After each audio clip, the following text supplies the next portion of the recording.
The difference between team building and a social activity, even though people often, when they're looking for a service, it could be one or the other, so they kind of interchange the terms of, team building versus a social activity. The key difference is in a team building, the intent is to improve team performance. So you can do that in many ways, from the fun end of the spectrum to the in-depth learning end of the spectrum, versus a group social activity. You can go look for a team building offering that does the same thing, because key elements of a team building activity are high engagement, entertaining. But when you're deciding what's the right service for you, one of the key things is to identify what your objectives are. And if it's true team building, your objectives should be to improve team performance. If it's a social interaction, let's say for conferences, where this is not an intact team, they're not going to be necessarily working together, you just want to simply entertain them for a period of time, and you want them to have meaningful interactions with people. So different objectives, but the activities can often service both markets. One of the things that I like to focus on is really what makes for effective teams. Because if you're going to improve the performance, you want to set the bar very high and say, what do you see in successful teams? So one of the core elements is trust.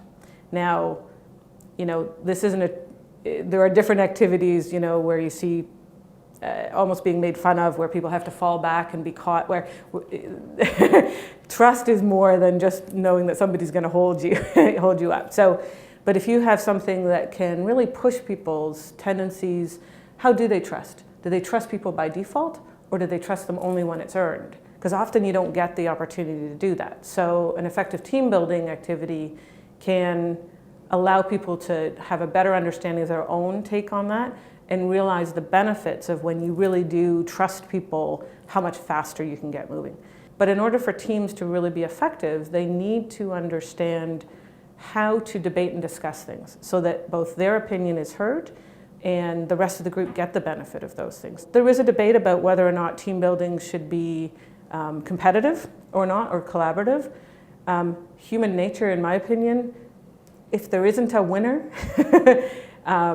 you can get collaboration in how they do it. You can build collaborative elements into it. But I really think that competitive element of it that allows the team to focus on a result really then produces a great result through the experience of working together in this fun social interaction, but with a lot of learning built in. One of the challenges is something that has broad appeal. You can't please everybody, 100%, but if you're going to choose something, it has to be something that's going to appeal to the majority. I think there's a challenge in that if people in the past have done a team building activity that they consider juvenile, or they're thinking, I could spend 3 hours getting my work done, or I can spend 3 hours running around,